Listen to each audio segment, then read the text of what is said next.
Bienvenue à cette séance ordinaire du 9 février 2026. Alors, on va commencer, sans plus attendre, avec l'adoption de l'ordre du jour qui propose Sarah et Marie-Josée. L'adoption des procès-verbaux des séances antérieures. On a celui tout d'abord de la séance ordinaire du 12 janvier, la première de l'année. Gilles et Bob. Est-ce que vous avez eu le temps de prendre connaissance du procès-verbal de la séance spéciale qu'on a tenue le 4? Alors, propose Lynn et Sarah. Merci. Adoption de la liste des comptes à payer en point 3. On en a pris connaissance, on en a discuté ensemble. Est-ce qu'il y a d'autres questions? Non. Est-ce que quelqu'un propose? Sarah et Gilles. Suivi et info de la mairesse en point 4. Alors, tout d'abord, vous dire que, revenir un peu sur le débarcadère de l'école. Il y a eu quelques petits ajustements qui ont été faits depuis qu'on a ajouté le poste de brigadier, au fond, qui au début assurait dans le fond, le passage de l'entrée et de la sortie du débarcadère. Notre brigadier est maintenant à la traverse piétonne. C'est une employée de l'école qui s'assure de la bonne circulation des voitures dans le débarcadère de façon à rendre le tout très fluide. Jusqu'à maintenant, cette nouvelle façon de faire me semble bien fonctionner. Alors, ça va de ce côté-là. Je voudrais en profiter aussi pour dire un merci à Isabelle Charret et son équipe qui sont venus ce matin rencontrer les enfants qui avaient une activité dans le cadre de dans le fond, comment mieux assurer la sécurité piétonne à l'intérieur du village. Ça partait initialement de la pétition qui avait été déposée au mois de juillet, la résolution qui avait été adoptée aussi en conseil en juillet et transmise au ministère des Transports, qui était restée sans effet. Alors, à l'initiative du comité société, il y a eu une relance auprès de l'école, puis les enfants ont été impliqués dans la démarche. Alors, ils ont, en leurs mots, formulé lors de cette rencontre, à certains points névralgiques du village, plus dangereux, leur inquiétude à l'égard de la sécurité, avec un accueil vraiment très sympathique d'Isabelle Charret, qui a bien écouté les enfants, qui a bien compris et qui avait surtout bien étudié son dossier avant. On voyait qu'elle avait pris le temps d'en prendre connaissance puis de faire des contacts avec le ministère des Transports, à tel point que vendredi dernier, on a eu déjà un message du ministère des Transports qui nous invitait à une réunion. Alors, comme ça, c'est certainement comme un effet action-réaction ici. Donc, au cours du mois de février, on aura une réunion pour remettre de l'avant les points dans le fond, qui causent des soucis par rapport à la sécurité, telle que formulée dans la pétition, telle que aussi présentée par les enfants ce matin.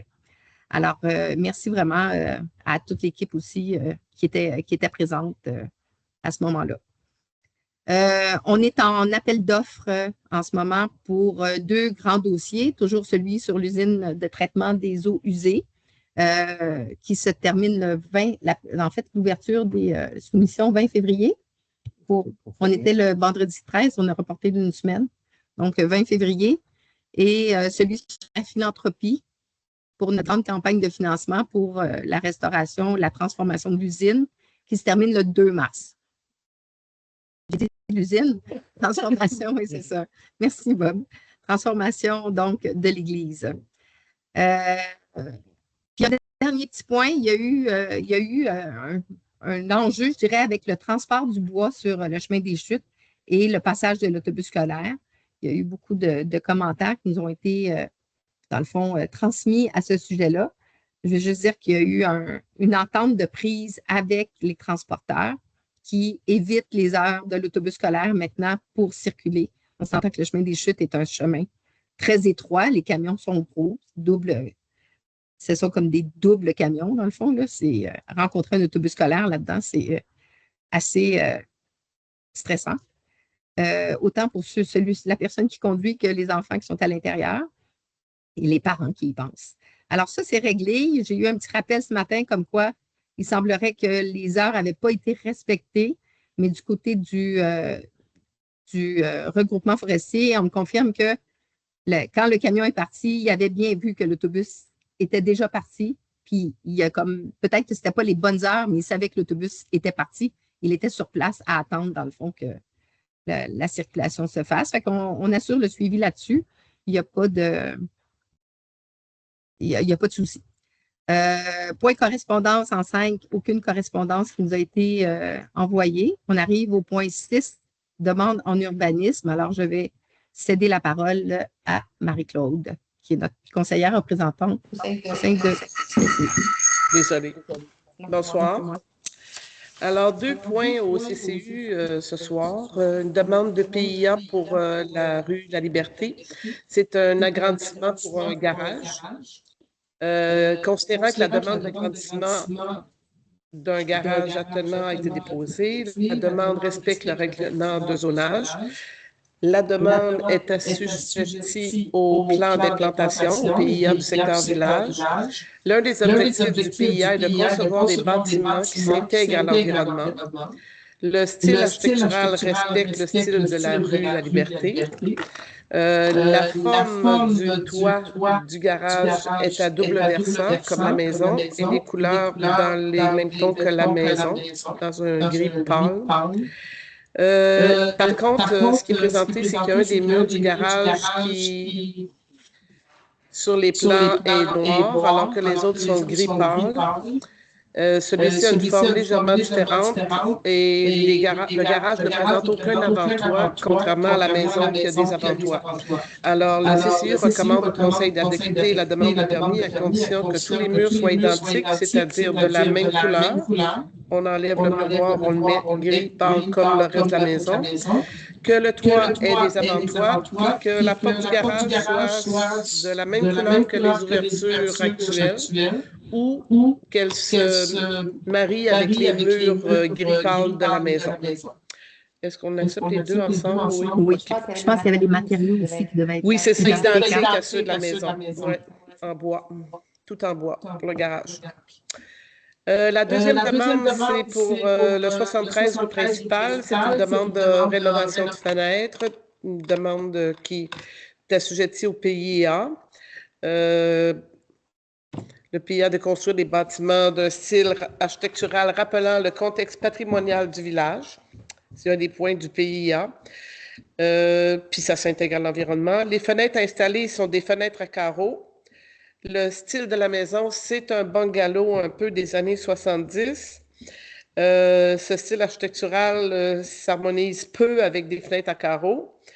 Mais ce qu'il propose, c'est des fenêtres blanches, comme elles étaient, mais les carreaux sont noirs. Donc, de la rue, de l'extérieur, on ne voit pas du tout les carreaux. Puis, le propriétaire était satisfait d'avoir des carreaux, lui, de l'intérieur quand il regardait à l'extérieur. Alors, on propose d'accepter la demande telle que présentée. OK. Alors, qui propose? Sur Marie-Josée et Gilles. Merci. Merci. J'éteins.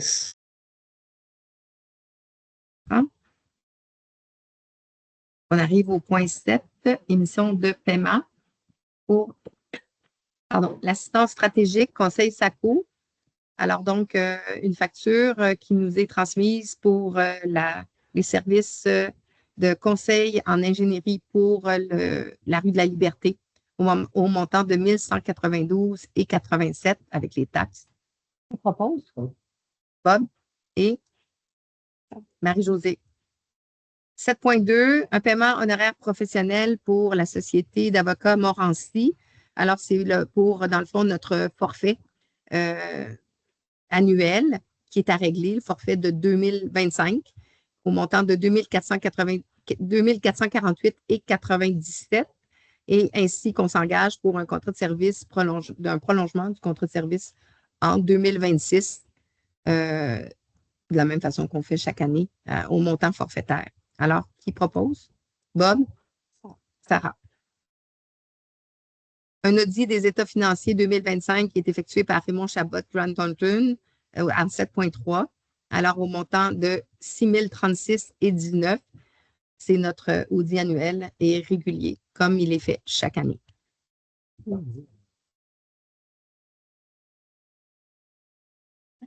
Parce que moi, je vais corriger. OK. Alors, on va prendre le temps de sortir l'ordre du jour avec le montant. Attendez. Je pense que c'était l'ancienne version qui était partagée.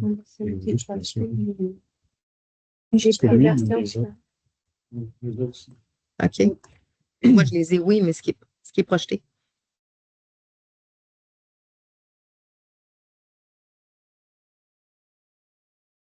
Ah oui, OK. Oui, ça va. C'est le rond. Il y a des montants, non? Le mien. Le mien, oui. C'est celui qu'elle a ouvert pour la projection qui n'était pas mise à jour. Et là, c'est le rond. Ça sera pas là. Bon, je comprends pas. Quand tu regardes dans l'écran, Oui, mais moi, je regarde là. Ah, OK, pas le même. OK, je comprends. OK, ce que vous voyez à l'écran ici, ce n'est pas ce que les gens voient en ligne. Je viens de comprendre. On attend.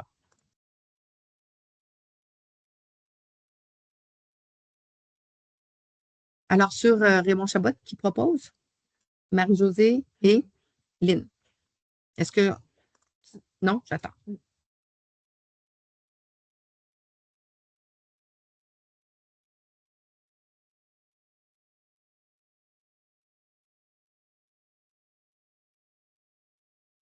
C'est 7.4.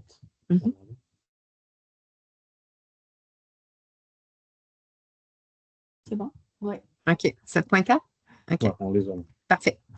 Alors, émission de paiement pour Tetra Tech, pour, dans le fond, la station d'épuration par étang aéré au montant de 4 150 et 85. Ça, évidemment, c'est dans le cadre de notre subvention Primo Volet 1. C'est pour essentiellement les addendas qui ont été rédigés dans le cadre de notre appel d'offres qui est en cours. Propose? Bob? Sarah. 7.5, émission d'un paiement. Cotisation, Corporation des officiers municipaux en bâtiment et en environnement. Alors, pour la Conbec, il y aura ici deux paiements coup sur coup. Donc, c'est un pour notre conseiller en urbanisme au montant de 380 qui propose Marie-Claude et Lynn. Ensuite, la même chose, cette fois-ci, pour notre inspectrice, pour la somme de 235 vu qu'on en prend deux, on a une petite réduction, qui propose Gilles et Marie-Claude. Alors là, ici, ce sont je rappelle, des formations qui sont données à nos employés et qui sont partagées avec les municipalités avec qui on a des ententes intermunicipales de signer à l'égard des services d'urbanisme et d'inspection. J'arrive au point 7.7, émission d'un paiement, premier versement des cotes-parts. Alors, c'est la moitié de notre cote-part annuelle au montant de 94 108,50 pour la MRC de Brome-Munisquois. Il propose.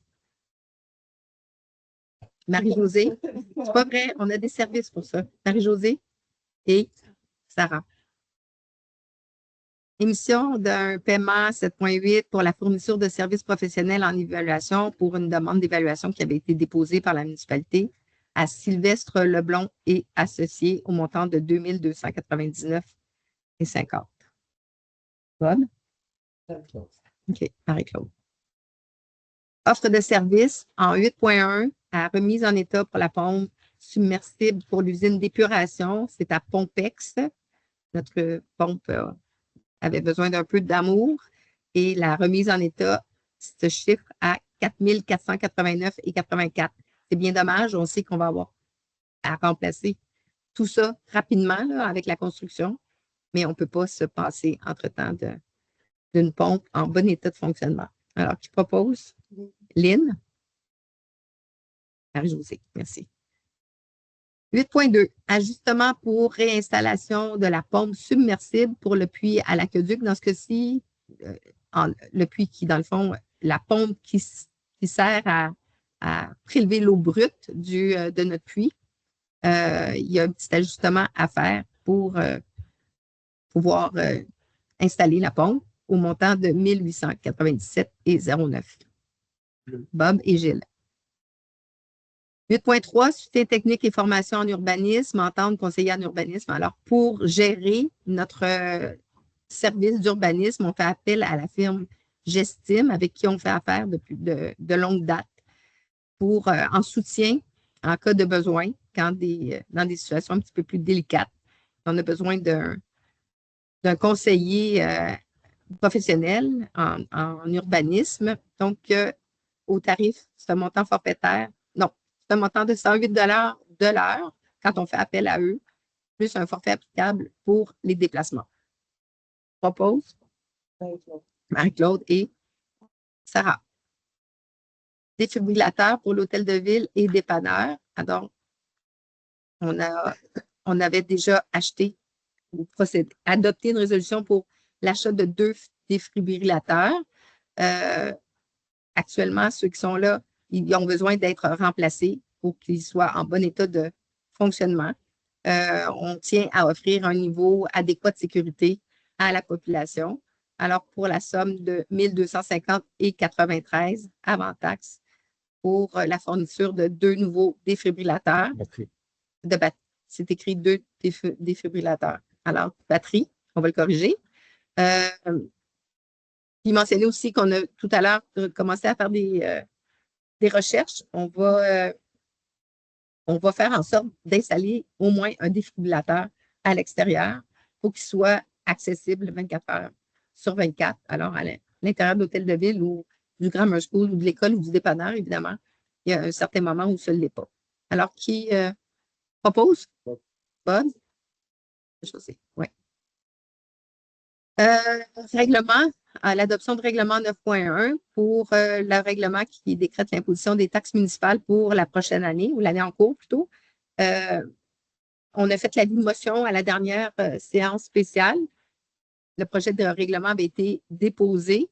Des changements ont été apportés au taux qui était spécifié aux articles 3.1, 4 et 5, ainsi que l'ajustement du nombre d'unités à l'annexe A pour les catégories d'immeubles suivantes, soit celles de bars, services de restauration et autres usages commerciaux. Alors, qui propose l'adoption du règlement de taxation? Gilles? Hélène. Alors, j'en profite pour vous dire que les comptes de taxes seront acheminés d'ici la fin du mois de février.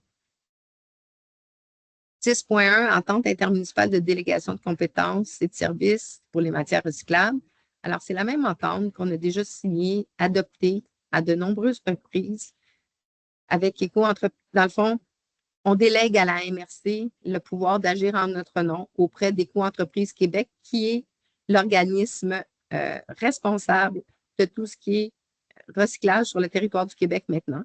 Alors, cette compétence, on la délègue à la MRC et ce qui prend charge, dans le fond, de l'ensemble des communications à établir avec Éco-entreprises Québec. Alors, qui propose? Il manque un Bob et Lynn. Merci. 10.2, c'est un dépôt, soit celui du rapport annuel 2025 sur l'application du règlement de gestion contractuelle. 10.3, un dépôt également pour le rapport de vente des immeubles pour défaut de paiement de taxes. Et ce qui nous amène à 10.4, dans le fond, c'est une autorisation qu'on vient, en fait, une confirmation des démarches qu'on entreprend auprès des propriétaires pour récupérer le paiement des taxes et qu'on autorise la vente de ces immeubles dans dépôt de quoi? Par l'entremise de la MRC de Brome-Missisquoi qui prend en charge la vente, dans le fond, toute la démarche de vente. Le dépôt est fait, les propriétaires seront avisés également. C'est tout simplement non, on doit quand même, c'est une résolution. On doit le proposer. Ah oui, c'est ça. Puis c'est le directeur général, Sergei Golikov, ou en son absence, Michael Storks, notre greffière adjointe, qui va agir au nom de la municipalité, représenter la municipalité à la MRC dans le cadre de cette vente. Qui propose? Marie-Claude et Gilles. Dépôt du rapport des élus ayant suivi les formations obligatoires. Alors, donc, 2 formations sont obligatoires, l'éthique et déontologie, puis la formation obligatoire sur le rôle des membres des conseils municipaux et sur le système municipal qui est complété pour l'ensemble des membres. Ensuite, en 10.6, on confirme l'engagement municipal qui avait déjà été pris pour le projet de trottoir en partenariat avec le ministère des Transports et de la Mobilité durable. Alors, une résolution qui avait été adoptée en 2021 pour, dans le fond, profiter de la reconstruction du pont sur le chemin Richford pour procéder à l'aménagement du trottoir qui va mener jusqu'au pont, jusqu'au parc James Freely. On s'était déjà engagé financièrement à participer à cette conception et à la construction. Alors, donc, on vient reconfirmer qu'on va aller de l'avant, dans le fond, à partager les coûts de la conception et de la construction à l'extérieur de la zone des travaux prévus par le ministère des Transports, ce qui signifie qu'on accepte les prévisions budgétaires pour la participation au montant de 431 311,95 pour le projet de trottoir. Qui propose? Sarah et Bob. 10.7, dépôt de demande au programme de subvention. Donc, on vise à autoriser notre directeur général en vue d'obtenir, dans le fond, des subventions pour le programme d'aide financière aux infrastructures récréatives, sportives et de plein air, plus communément appelé PAFIRSPA, ainsi qu'au PRACIM qui vient d'ouvrir un nouveau volet de subvention. Et le Fonds pour l'accessibilité, emploi et développement social Canada, on a entendu un petit peu, il y avait beaucoup d'argent qui a été annoncé du côté du gouvernement fédéral. On va essayer de voir s'il n'y a pas moyen d'aller chercher un petit peu d'argent de ce côté-là. Alors, qui propose? Marie-Claude et Sarah. 10.8, donc on demande une relance au ministère des Transports. Ça va un peu avec ce que j'avais dit tantôt par rapport à la visite d'Isabelle Charret avec les enfants. Donc, une relance pour... non, ce n'est pas ça du tout. Excusez-moi. Ici, on parle de la compensation pour les travaux qui avaient été effectués sur le pont Selby. Il y a eu si vous vous rappelez bien, ça a causé des détournements. On a dû emprunter des chemins municipaux parce que le pont Selby était fermé. Ça nous a, dans le fond, obligés à faire plus de nivelage, à faire plus d'épandage. Les coûts ont été quand même relativement élevés. Et on avait convenu avec le ministère des Transports qu'il y aurait un soutien qui serait apporté. Dans le fond, les factures seraient payées par le MTQ, ce qui n'a toujours pas été fait. Alors, on les relance pour leur dire qu'il est temps de payer la facture maintenant. Qui propose? Bob? Je vois ça partout, là. C'est comme ça me fait partout. Oui, c'est ça. En 10.9, on demande au ministère des Transports aussi de nous indiquer la limite de tonnage. Ça va comme sécuriser tout le monde pour le pont du chemin du Moulin-Assis. On va leur transmettre la demande et certainement qu'ils nous feront, qui installeront un panneau avec le tonnage maximal qui est quand même assez élevé. Il ne faut pas craindre à ce niveau-là. Encore une fois, sécuriser une demande.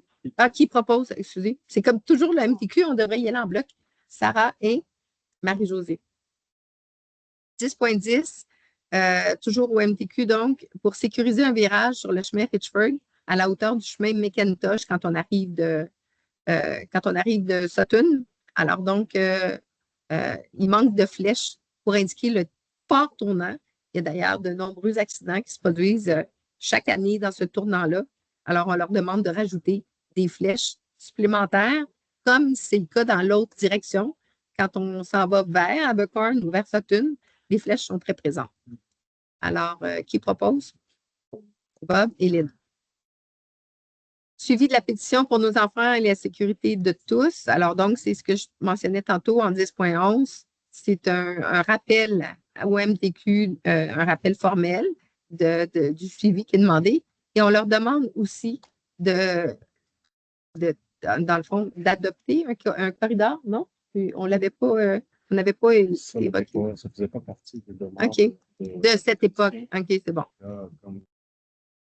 Oui, parce dans la discussion qu'on a eue, ce n'était pas dans notre première pétition, mais qu'on demande d'établir vraiment un corridor scolaire sur l'ensemble du village, chemin de Donham surtout, là, qui, quand ça descend. Alors, on verra ce que ça va donner. Point 11, d'hiver avec ton... OK, excusez. Qui, Sarah? Hélène. 11.1, nomination de membres, président et de la présidente au sein du comité consultatif d'urbanisme. Je voudrais dire qu'il y a eu beaucoup de candidatures de qualité qui ont été soumises pour le CCU. Après réflexion, il y avait des postes qui étaient en renouvellement et il y avait un poste en remplacement également, en renouvellement ou en tout cas en réévaluation, je dirais. Donc, il était ouvert. En fait, il y avait 2 postes ouverts plus un poste qui était vacant. Alors, après études et consultations, le conseil décide de nommer au siège numéro 2 Alex Ouellette, au siège numéro 3 Julie Girard et au siège numéro 4 Mireille Girard. Alors, et que le conseil nomme Marie-Claude Aubin pour poursuivre comme présidente du CCU pour le prochain mandat. Alors, qui oppose? Sarah et Marie-Josée. Je tiens à dire un merci très sincère à Lou-Gabriel Vaugeois qui a participé activement aux travaux du comité consultatif en urbanisme au cours des dernières années. 11.2, nomination de membres pour les comités consultatifs. Alors, il y avait une série de postes qui étaient, dans le fond, qui étaient ouverts ou vacants. Je vais aller avec les propositions, ça va être parce que sinon, ça va être assez pénible de passer chacun des comités. Donc, pour le comité consultatif société, il y a 4 postes qui étaient, 5 postes dans le fond, qui étaient comme en renouvellement. Il y en avait 2, il y a eu 2 démissions, plus un 3e qui est accordé pour l'escouade bienveillante. Alors, au final, pour le siège numéro 1, ce sera Marlène Boutin-Mast, Mélanie Auclair au siège numéro 2, David Maltais au siège numéro 3, Laure Varidel au siège numéro 4 et Christiane Bourbeau comme représentante de l'escouade bienveillante au sein du comité société. Alors, on va les adopter en bloc. Pour le comité consultatif en environnement, donc, on ira avec Céline Comeau au siège numéro 2, Henriette Jetton au siège numéro 3 et Jean-Philippe Vaube au siège numéro 4. Pour le comité consultatif culture et tourisme, Sylvie Darèche au siège numéro 1, Marie Lavergne au siège numéro 3 et Lou-Gabriel Vaugeois au siège numéro 4. Et pour le comité consultatif patrimoine bâti, un siège restera vacant et François Bachan siégera au siège numéro 3. Alors, l'ouverture, le poste reste ouvert, puis des candidats sont intéressés à soumettre leur candidature. C'est toujours possible de le faire. Pour le comité consultatif agriculture et foresterie, Pierre Jobin au siège numéro 3 et Jean-Simon Ouellette-Lévesque au siège numéro 4. Alors, qui propose? Lynn et Gilles. Mentionner qu'on va procéder à l'élection des présidents des comités consultatifs dans une séance ultérieure. On va laisser les nouveaux comités se mettre en place et demander dans le fond, aux représentants du conseil au sein des comités de procéder plus à l'animation de la rencontre durant ces temps-là. Je veux mentionner en terminant que il y a des gens qui ont quitté, entre autres, il y a Sophie Deveau qui était au comité société et Laurence Grandbois-Bernard également qui ont terminé leur mandat. Je voudrais vraiment les remercier sincèrement pour le travail qu'elles ont fait, toutes deux, au sein du comité société.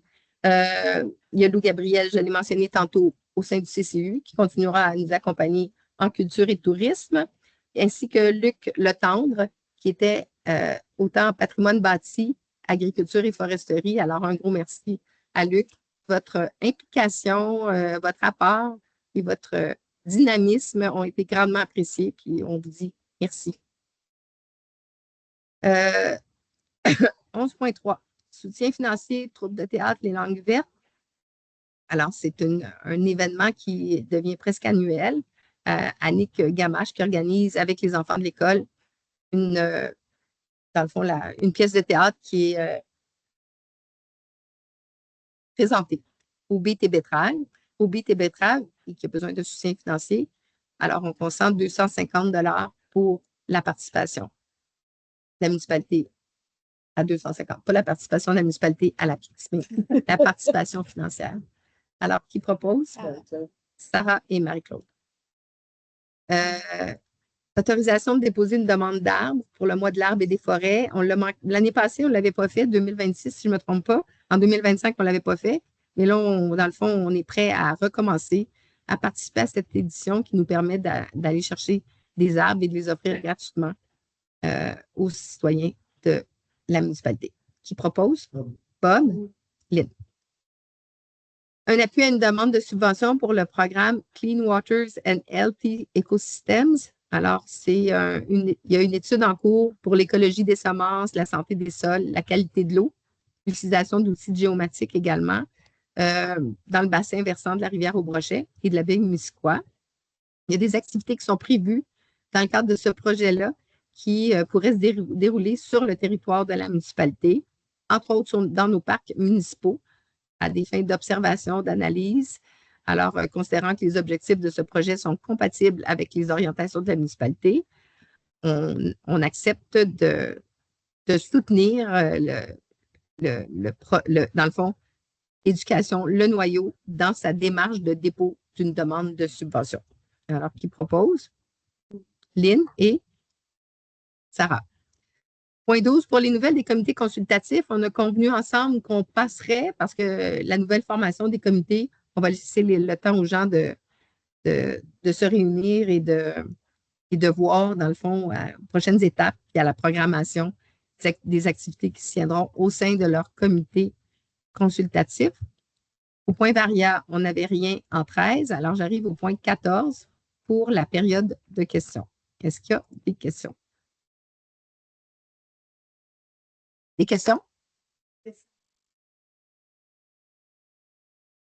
Non. C'est Cowansville. Notre entente intermunicipale est avec Cowansville. Mais malheureusement pas.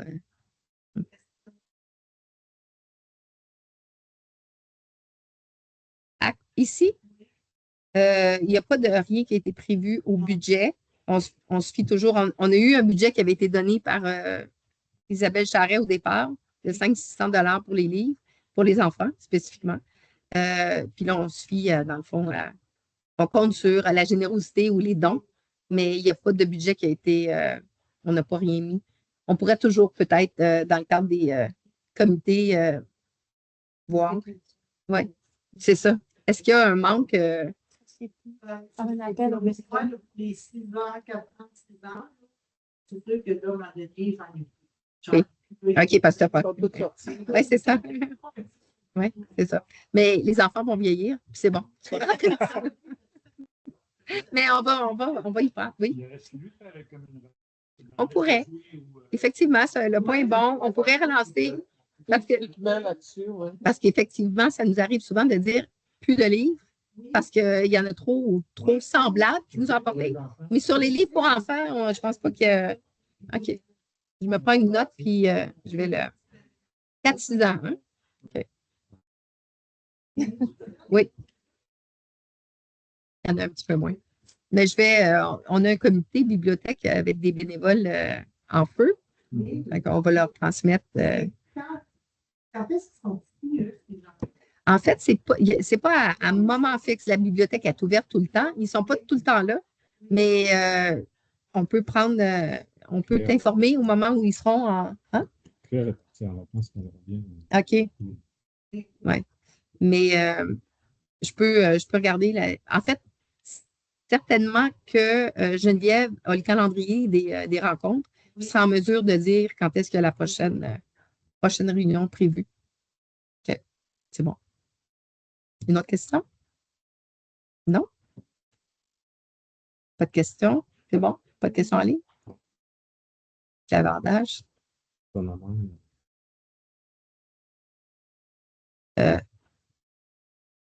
J'avais pas ouvert mon micro. OK.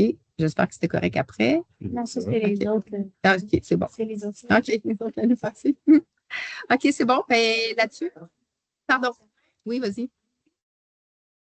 Oui.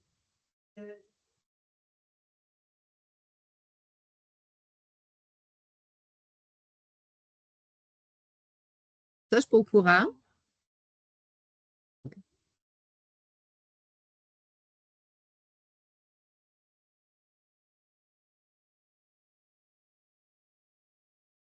OK, non, nous autres, c'est vraiment raquette. Je sais que c'est pas un sport qui est prisé. Non, la raquette. Oui, mais c'est parce que ça avance pas assez vite. C'est bon. va pas vite. Non, c'est ça. Ça va pas assez vite. Pour certaines personnes. Oui, c'est ça. Ben, si ça fait le tour, on va lever l'Assemblée. Qui propose? Gilles et Marie-Josée. Ben, merci tout le monde. Bonne fin de soirée. J'aurais dit, Oui.